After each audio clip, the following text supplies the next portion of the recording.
Good morning, good morning. Turn this down. 2:55 a.m. Clean this lens off. On my way to my gym. It's Friday. Call it my gym, my place, my home. I sent out a message last night on Facebook because that's where I like to be my most creative.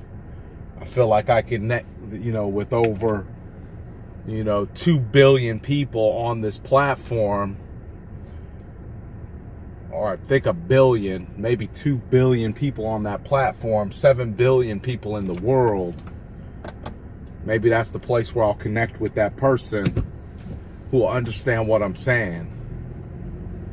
That's just my thinking behind it. But I said that I feel so confident that God's got me that I'm not scared of anything. I don't fear anything. That comes with its own rules and its own principles and values in itself. But if you just look at what I said and take it for what it is, it means that I feel invincible. It means as long as God's got me, I feel invincible. And I was taking a shower this morning and I got out and I'm drying my face off. And I was thinking,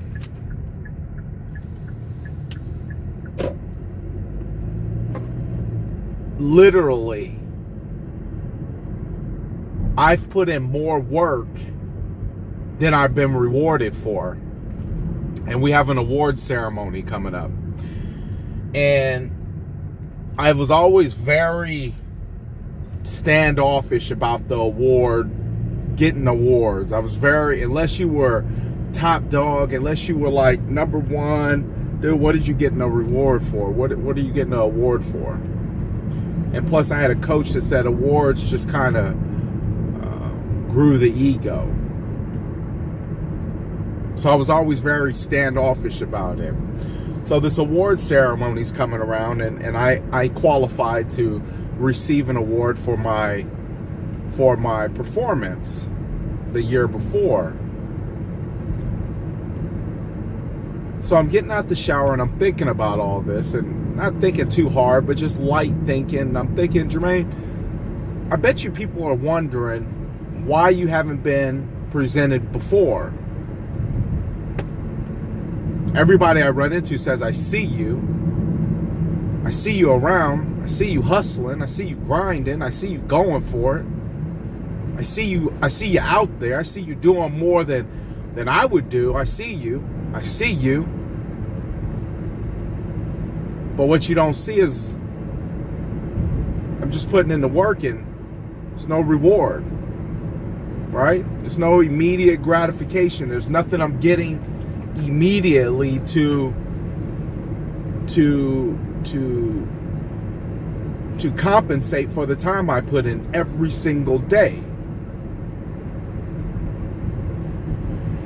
And I knew why it was. I knew this morning when I was thinking about it. I knew what it was a couple weeks ago when I had came to the conclusion that God's got me. I didn't feel worthy. I didn't. When I got into real estate, I knew real estate was a predominantly white business. But my mindset told me white people only want to work with white people. Black people don't want to buy anything. Hispanics want to work with Hispanics. That was my mindset coming into this, because I didn't see myself worthy enough to sit at the table with one of my white brothers, or I didn't feel I could build a bond in the Hispanic community where I could sit down with one of my Latino brothers, right?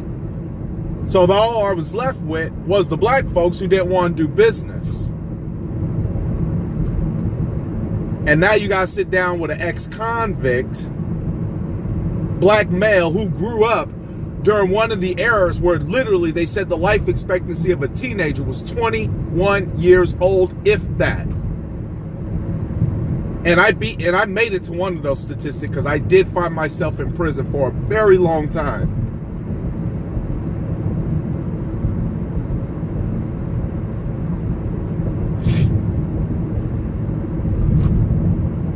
But all those thoughts were simply there to cover up for the fact that I didn't feel like I was worthy enough. That I felt like this can't happen to me. This is for them. The successful big business is for them. See, I've ran successful businesses. I've just never ran a successful business that was in a predominantly dominated field. But I had to switch that up a long time ago if I wanted to eat anything. And I had to come to the mindset, this is before I got to the point of just saying, Jermaine, you're worthy. This is for you too. I had to come to the mindset that if we were living in an all-white world, people would find something to judge somebody on, whether it be their shoes, their shirt, what they're wearing, how they look. So the fact that I'm black only meant that they had an immediate judgment. And then I open my mouth and I talk and I articulate and I start to conjugate, right? Communicate. And once that happens, we start forgetting about how people look and what their shoes look like and what they're wearing and what they look like and what the color of their skin is, because at the end of the day, everybody just wants somebody who's going to do and deliver the best, even if you were judged initially. So thank God I got over that, because I've been sitting at the table with my white brothers. I've been sitting at the table with my my Latino brothers. I've been sitting at the table with my black brothers. I've been sitting at the table with everybody, and I've been extremely proud of having that whole just kind of smorgasbord of people I've dealt with. My Asian brothers I done sat down at the table with. So which broke down that theory. Once I got past that, then I had to get to the point of, well, how much business can I do? How much am I worthy of? Right? And that's the point where I had to come to a conclusion that this is not just for other people. Other people are not the only ones that deserve to live in nice homes, drive nice cars, put their kids in private school, have enough money to go on nice long vacations, fly private jets, have hobbies that are more expensive than most people's monthly bills.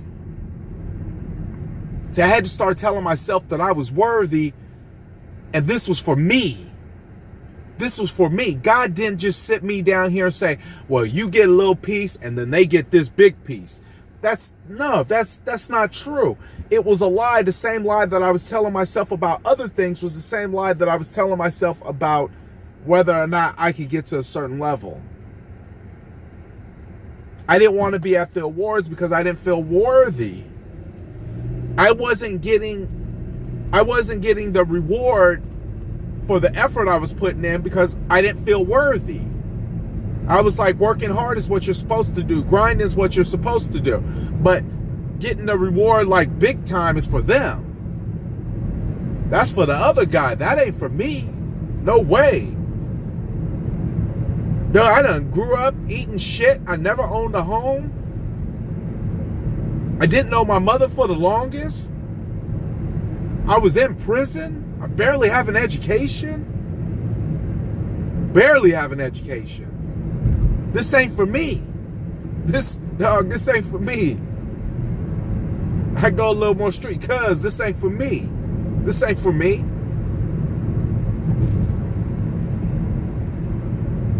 But I guarantee, if somebody's watching this and you work a job, the moment you start saying, it ain't just for Bob, it ain't just for Manuel, this ain't just for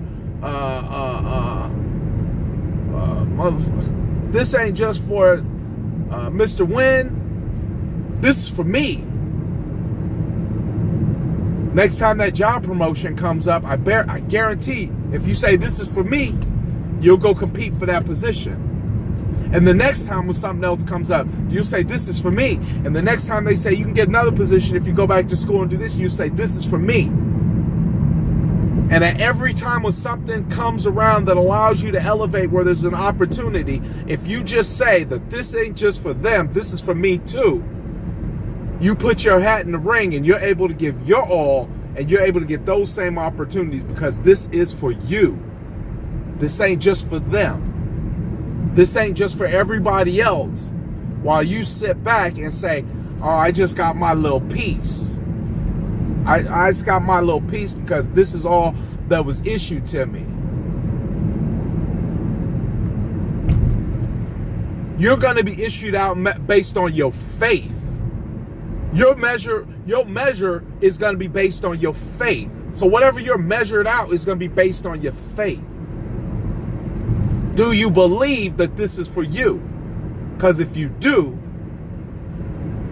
then you can go get it all. See, I wake up with the mindset now, this is for me. This is for me.